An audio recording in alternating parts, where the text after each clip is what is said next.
Right, so let's continue this retro look into my old presentations on making integrated circuits. This part concerns how you actually physically make a circuit.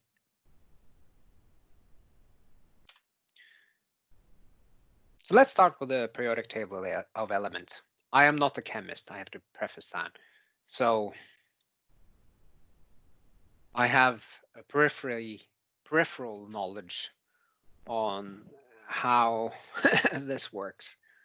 But we know that silicon is one of the elements that is used.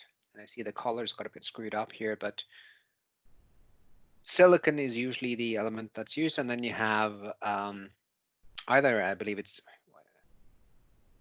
can't see what's underneath here, boron or arsenic, or sort of above and below, atoms from above and below, or ions from above and below, that either can donate electrons or can donate holes. So that's used for the doping, right? And then, of course, you have different elements used for the metal wiring, which is usually copper. And then you also have hafnium, which is today, I believe, used for the gate electrode. And then probably some other stuff also. Usually the foundries or the factories where the chips are made are quite secretive on exactly how they do this, because it's a competitive industry and there's quite big investments in this industry just to be able to make circuits.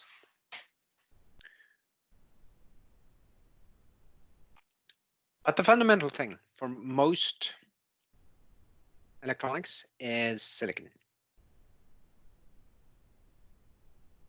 It's also a single crystal. So it's sort of grown in these big ingots, big ingots. And there's a process, let's see, it's up here. I don't remember how to pronounce this. Shorasky. Let's try and search for it. Oh, here you can go in and you can see how the ingots are grown.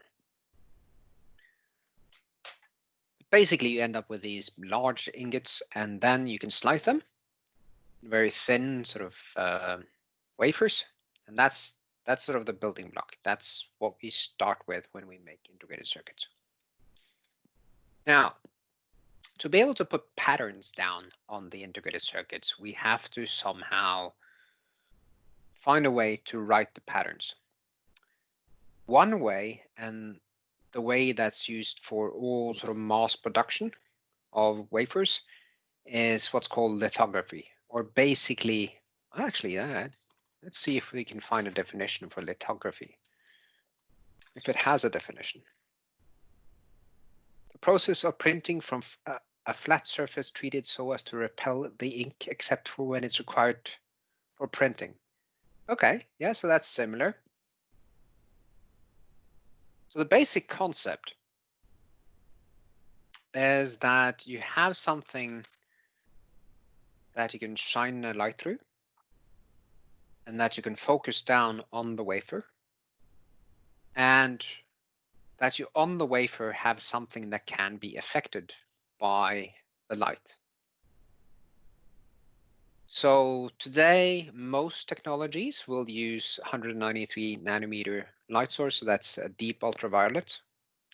You'll shine that through a lens, and you go through this mask, which has holes in it, or slots, which are transparent to the light. And then you have lens, and you today, for example, in 65 nanometer, you would use what's called immersion lithography. You'd have water between the last lens and the wafer. And then the way this actually works is in these big machines. Let's just stop here. So this is a lithography machine. You can see the history of what I'm looking at. That's fine, it's mostly climbing videos anyway. Okay, so this is a lithography machine. So inside that, you can see this is the wafer, and this is the drop of water. And you can see sort of for each chip, it's sort of scanned across. And let's see if we can find a slightly better image. So basically you have something underneath that is moving the wafer back and forth, and then exposing a chip, one chip at a time. So here they talk about the fact that quite often in these machines, these have to fly, these wafer stages have to fly with a high speed. So you have to actually have two to compensate for the momentum of one and so on. And also you measure one of the wafers at the same time as you expose the other. Usually these lithography machines, you want to be able to expose about 100 wafers per hour to be able to get the volumes. And all this does, right, is it exposes a single layer of the silicon with some sort of photoresist, something that changes properties when you shine the light on it. So that means that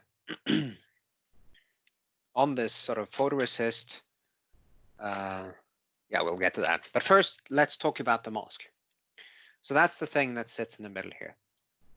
The mask is by far the most expensive part of making integrated circuits, because you require maybe 20 to 30 different masks for each chip, or for a chip.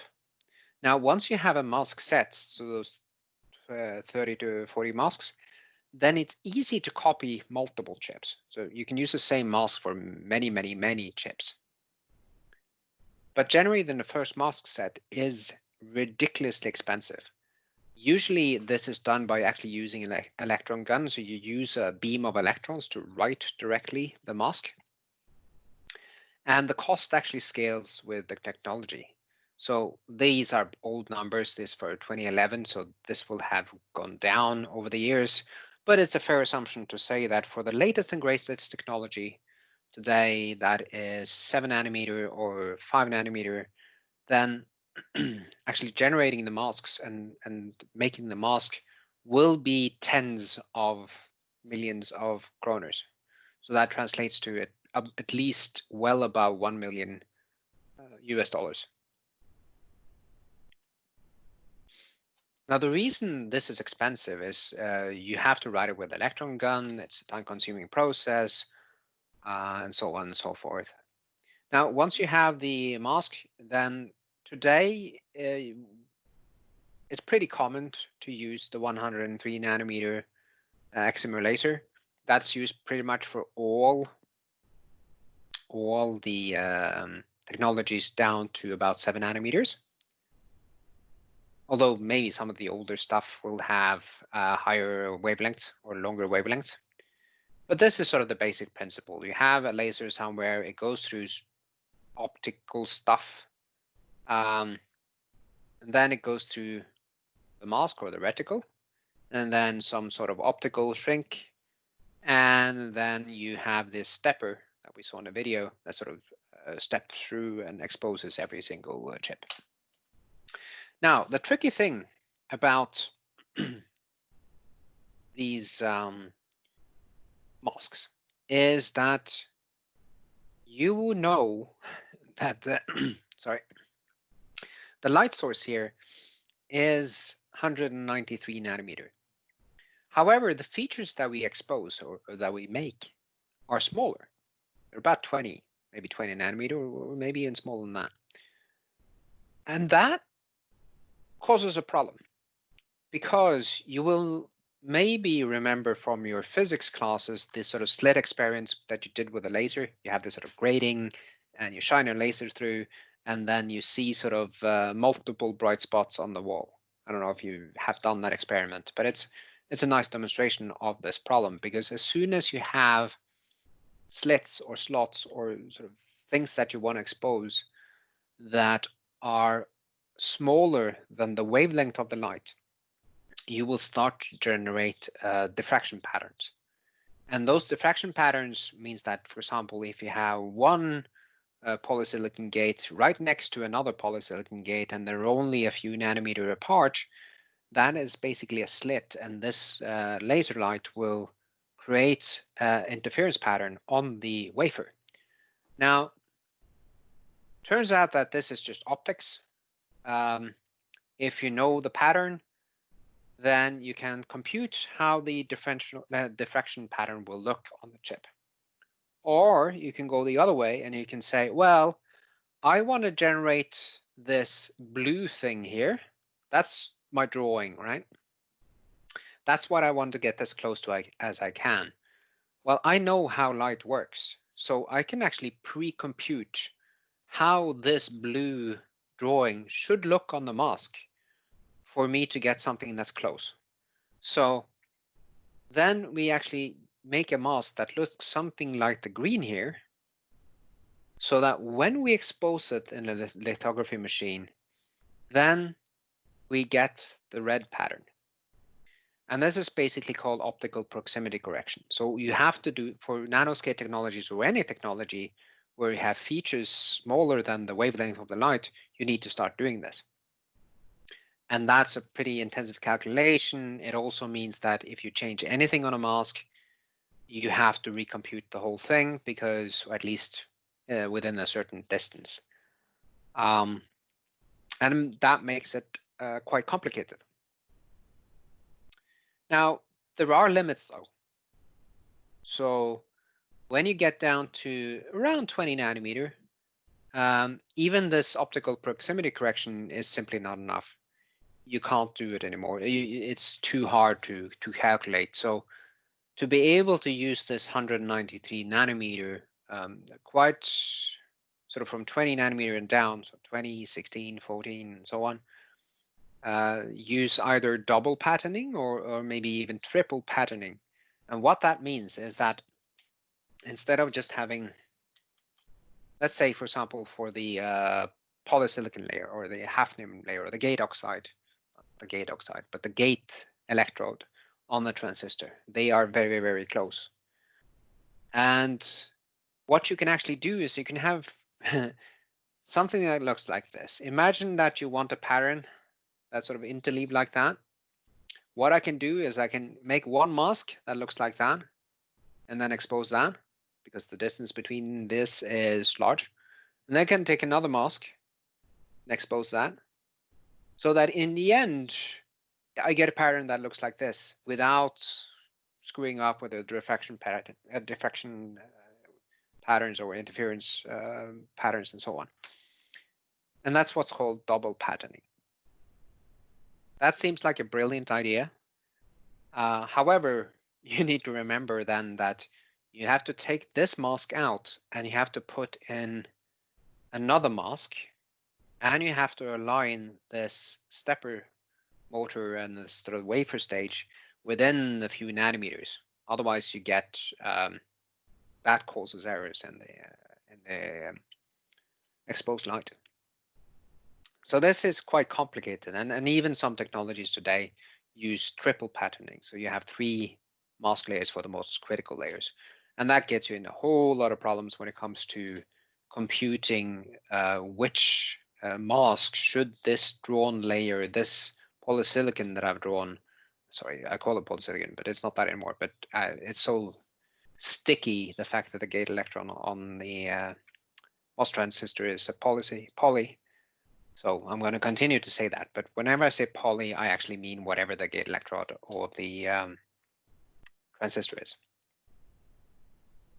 So when a poly is drawn in your layout or in your computer program, to actually figure out which masks should you put this on, 1, 2, or 3, it becomes horribly complex when you have 3 different masks, so triple patterning. Now, there is a solution, sort of. So today at 7 nanometer at TSMC and also at 5, I believe, they use something called extreme ultraviolet. The advantage of extreme ultraviolet light is that it's a 13.5 nanometer. So it's much smaller, which means that you don't get the same problems with patterning as when you use the 193 nanometer light. So you can actually expose quite small features quite accurately. There's a link in the video to the video here. You can watch that. I think here they talk about how it's similar to, let's see, blah, blah, blah. Yeah, it's kind of like writing with a big pencil, right, and a small pencil. So today, oh, let's go back. Today, it's, yeah, so day 193 to that. Well, this is interesting. This is a pretty old video. It's from 2010. It's taken them almost a decade from going into risk production, sort of starting to get instruments or lithography machines, these big bus-sized machines to work. And now today, 2020, it's in volume production.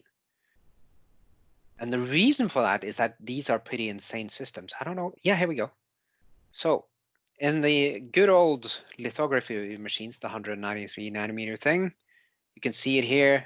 You basically have your light source over here, it goes through some lot of lenses, blah, blah, blah, and down on the wafer stage. I think that's the direction it goes. But in an extreme ultraviolet system, you have a problem. So 13.5 nanometer light is stopped by pretty much anything. You can't have a lens. You can't have any gas inside. You need vacuum basically. So you end up with this light source generation, and I don't know which way it goes here, but let's play the video and see if we can see it. Yeah, okay, so this is the light source. You generate the 13.5 nanometer light, you shine it through a bunch of mirrors, right? Because there are no lenses that work at this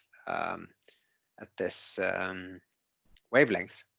And then at the end, you actually have a mask as a mirror also. And then you shine it down on your chip. And then you have the stepper motor and so on. Now, this is horribly complicated. It is insane that they've even been able to do this. And you can see the machines here. They're huge. So these machines cost hundreds of millions, I believe.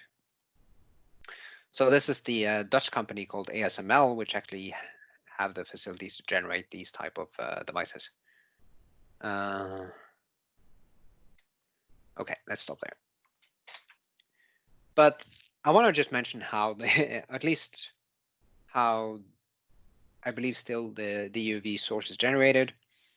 So imagine the production floor where you have these lithography machines, these hard, huge bus-sized things. On the floor below, you have the lasers, the CO2 lasers. This is a 3-stage 20 kilowatt CO2 laser to generate not the light that you want, but the energy to produce the lights that you want. So you shine that right through and into these lithography machines or light generation sources. And yeah, you can see how this is inside the scanner. There you have something that generates droplets. So drops tin, small droplets, which is then first hit by a laser to make it flat, and then hit by a laser again to turn it into a plasma.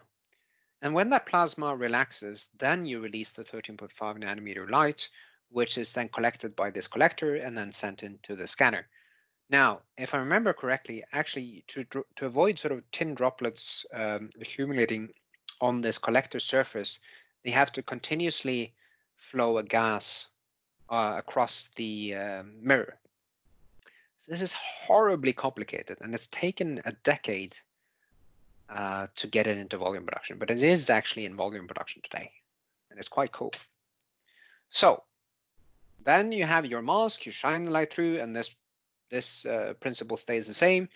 You have your wafer, you put down whatever you want on the wafer. So you silicon oxide, for example, and then polysilicon. And then you have this photoresist, and then you shine a light through and you expose parts of the photoresist, which means that these parts that have gotten this X-ray light, they change properties, change chemical property, and then afterwards you can etch away this stuff. So you end up with something that looks like this. And this would form the basis for your transistor gates. After you've done that, then you can add silicon oxide again and photoresist again, and then you can insert phosphor, for example, to provide doping. And this then becomes your source, drain, source for a transistor, for example. And then you can add copper. So you sort of put some copper on the wafer, you spin it really fast so it sort of distributes and fills in all the gaps.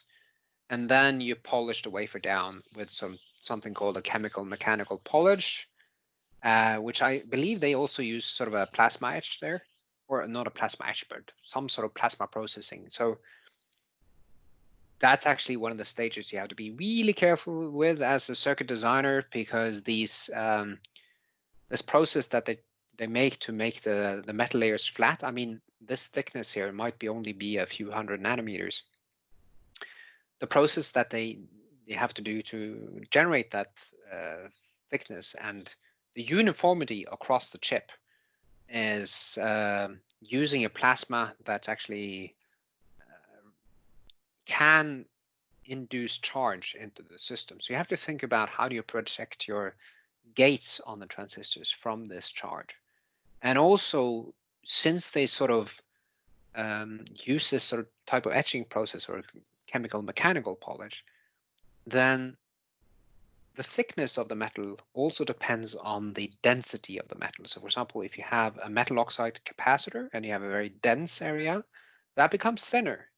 And the middle of the capacitor, if it's a big one, will become thinner than other places. And if you have a capacitor far away, maybe 200 microns away, then that has a completely different metal density around it than the one I have. You have one capacitor over here, one over here, a few hundred micrometers apart. This one has a different metal density than this one around it.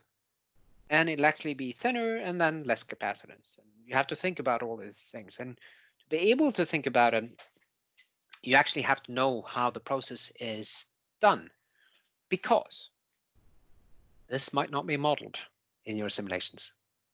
If you're lucky, it's included in what's called a parasitic extraction. So where you can, after you've drawn how the circuit's going to look, you can get all this information from into your simulator, but not always will it be there. Okay. That concludes the sort of physical parts. The next part is going to talk about schematics.